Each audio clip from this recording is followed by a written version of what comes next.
Goldberg's retirement match. Goldberg has officially retired, and a lot of people were predicting that this match was going to be very short, only a couple of minutes, a couple of spears, a couple of chops, and that would be all it is. But it went a lot longer than that. It went over 10 minutes. It was one of Goldberg's longest matches, I think, in recent memory, if not ever. But to be honest with you, I was not very surprised. Gunther prefers that longer style of match, and it was fine. It did its job. Was it fantastic? No, but it was fine. What I am bothered about is what happened after the match, because it immediately went to an ad break. It then went back to Goldberg. Goldberg took the mic, started cutting his retirement speech, and only 30 seconds into it, they cut the feed, they cut the broadcast. And I understand you have a hard out. I get that. But you knew that when you handed him the mic. You should have made more time for him on the show to have that speech if that was part of the plan. It is ridiculous.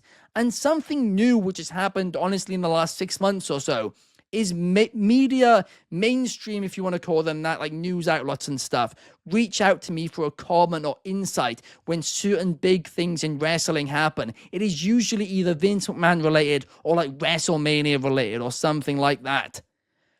Several people today reached out about Goldberg's retirement speech being cut off.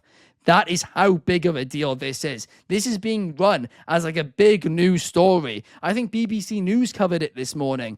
It is absolutely wild to me. And I mean, to be honest with you, despite what you might think about Goldberg, I think this is downright disrespectful. Clark, what's your take on this one? That was brutal. I'm with you. I'm afraid he actually also, a lot of people thought he was selling the knee. If you slow it down and look at the jackhammer, I think he shredded his hamstring too. So he's out there cutting a promo injured after a goofy finish. And you hit the commercial break as soon as the finish happens. And nobody really has any idea if they're going to be back because we know there's a hard out. And only on Peacock they bring him back, and just for 30 seconds. If you watched it on cable in America on NBC, and don't get me wrong, I love Round Ball Rock and NBA on NBC from the 90s as much as anybody, but NBC is notorious for stuff like this, cutting the hard out no matter what. Even the actual cable broadcast didn't even show as much as Peacock did. You didn't even get that far, and it's mind-numbing to me. I gotta give Goldberg monster credit, though. He absolutely did his very best at his age in this one. We know what Goldberg has always been and who he is. Charles Robinson catching the spear. Ernest the Cat Miller being in his entourage when he walks out for the last time. Things like that took the 90s kid in me and made me happy. And that is all I can ask for a retirement match for somebody that, gave a lot to the business, whether you like him or not. In the 90s, Goldberg was Goldberg. And we got as close as we could get last night. I think he deserved better, as you mentioned before, when it comes to his personal statement. But the guy did his best. And I got to give him credit. And I have to give Gunther credit as well, because, man, was he excellent in that match. He was the perfect foil. He was the perfect foe. And I loved it. Not to put the tinfoil hat on real quick, but correct me if I'm wrong. I think the finish might have changed given our first topic of the day. I think things may have been a coach different, and we may have had to do some things on the fly. And that's my personal belief. I think that's the way it was meant to go down, not the way it did. I think Seth was going to be involved in that. I think the Money in the Bank briefcase was going to be involved in the finish of this match initially. And I think that no longer became a choice. So we got the match we got last night, and it was good enough for me. I'm cool with that. I mean, fair enough on that one, and I could potentially see Seth Rollins' injury, potentially a planned cash-in or something like that, affecting things. There is a comment here saying that Universal is saying the retirement speech wasn't scheduled for TV. Relax, guys. It was scheduled for their website. When did they schedule it? It wasn't scheduled, period. Like, what do you mean? Well, here's the thing about it. Even if it was scheduled for WWE.com after the fact, my issue is, well, why on earth did you Show the go to beginning. the ad break and then bring it back? Okay, I mean, either you just really, really messed up the ad breaks really badly, in which case it's WWE's fault, or WWE could have just kept it on Gunther winning for 30 more seconds and then gone to the ad break and then finished the show, in which case it's still WWE's fault. Either way, it's WWE's fault in this situation. Yeah. I there's no excuse for me. Bret Hart, I'm sure, is the way, happy at Trizzy's point. My favorite Only is one that happy Universal that guide me, as if he doesn't watch the show, knows my name.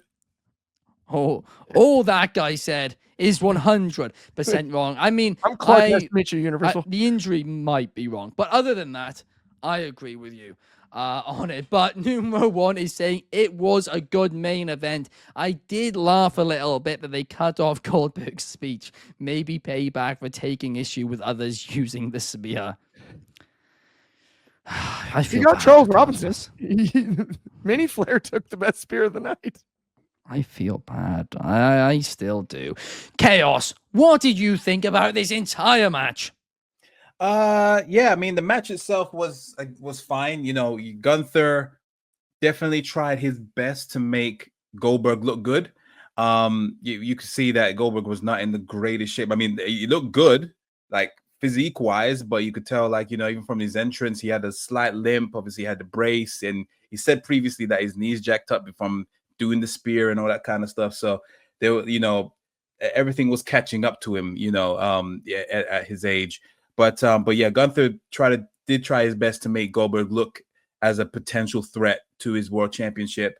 I'm happy that that he's not like a transitional champion, and you know, who knows, maybe if the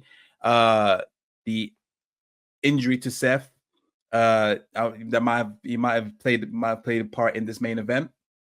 But yeah, that's, you know, we just have to wait and see if they will ever know that. But yeah, the match was fine for what it was. And yeah, regarding the cutoff, I mean, I think he did know, Goldberg did know that he was about to get cut off, because I saw from a fan camera's perspective, one of the cameramen was actually signaling to him saying, all right, here's a countdown before we go off, 3, 2, 1, and then he was gone. And so I think he was able to have enough time to finish a sentence, and then obviously the cameras kept on rolling for him to do his full speech. So he did know that he was gonna go off.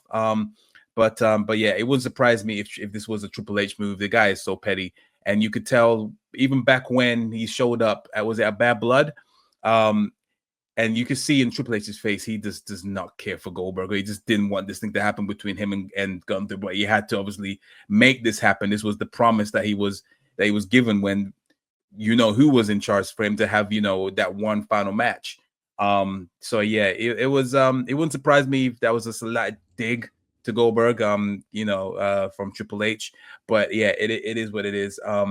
It was fine for what it was. It's way better than whatever cluster we got at where it was Undertaker and Goldberg. So it's a nice match for him to ride off into the sunset, paired him up with the best person. And yeah, thank you for the last 28 years, Goldberg. You know, there's been some highs, there's definitely been some lows. The Fiend, anyone. But yeah, it's it was fun while it lasted, and yeah, I'm happy. So thank you, Goldberg, for the memories. And yeah, that's all I got to say about that. I cannot see it being Triple H. No way is Triple H gone. Let's cut off this man's retirement speech. You saw what he did to Sting, right? We're pivoting. You did see what he did to Sting, right? That. He's made that clear. Trips doesn't love WCW. He might not, but even still, I don't believe. I honestly believe that what actually happened here was very simply that they went to commercial too early. Yeah, no, there's definitely been some jack up with the ad breaks, 100%. But if there was an opportunity, Triple H would definitely flip and take it, because that's just how it is. We also can't forget, when it comes to the ad breaks thing, NBC's on a different like 100%. 58 is going to commercial, and they don't care if it's the WWE or it's whatever show is on the thing. It doesn't matter. So WWE's dropped the time, and that's where it gets funky. I also think, just while we're here, is a missed opportunity. 2 Atlanta guys. We talk about spears. Best spear going right now, Braun Breaker. We all know it. Guess where he's from? Also Atlanta. We had the opportunity. You're talking about putting young people over. We had the opportunity to have Braun Breaker deliver a spear to Goldberg sometime around his retirement match. And he left that stone unturned. That's Triple H's final dig.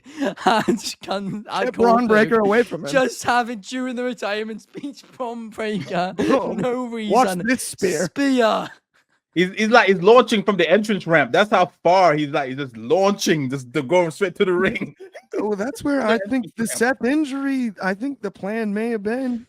Yeah, Goldberg could have won and lost that same night probably. I don't think that was. I think it went exactly the way that it planned. Apart from, I reckon this match was meant to go about 5 minutes shorter. It went 5 minutes longer because of the LA Knight and Rollins being cut short. I reckon that's the only change it made to this situation. Because if Rollins was going to cash in, I think Roman Reigns would have returned. And of course, Roman Reigns didn't return. So I don't reckon. Think about it now. I think the plan was always for Rollins to maybe try something tonight and for Roman to return. Sorry, tomorrow night and for Roman to return tomorrow night. But before I stumble over my words anymore, I do want to read out some of these comments. I Make Beat says, Goldberg, Goldberg. I will always miss that chant. It is a good one. Drizzy says, shout out to Ernest the Cat Miller in the entrance. Absolutely. Christopher Leclerc says that he was happy when Goldberg beat the Fiend. The hell's wrong with you, boy? I should come over there and slap the taste out of your mouth. I'm joking. No, don't say that. That was I was absolutely seething, when that happened. That was absolutely terrible. Like, that was the worst thing that could have happened to the Fiend. The worst thing that could have happened during those Saudi shows. And yeah, I'm sorry, I can't agree with you. That was absolutely ridiculous. But that's Vince for you. I Make Beats laughing in the comments. I Make Beats also saying that he can't see Goldberg taking that top rope Frankensteiner. Oh, that would have been funny. He would die. I'm sorry. Yeah, you would die. I mean, even still, I don't know. Personally, I still wish that it was Braun Breaker versus Goldberg as his last match, but the battle of the spears. Final. Yeah, that's what all it would have been. But Gunther, reliable, safe. That's exactly what this was at the end of the day. Nothing special.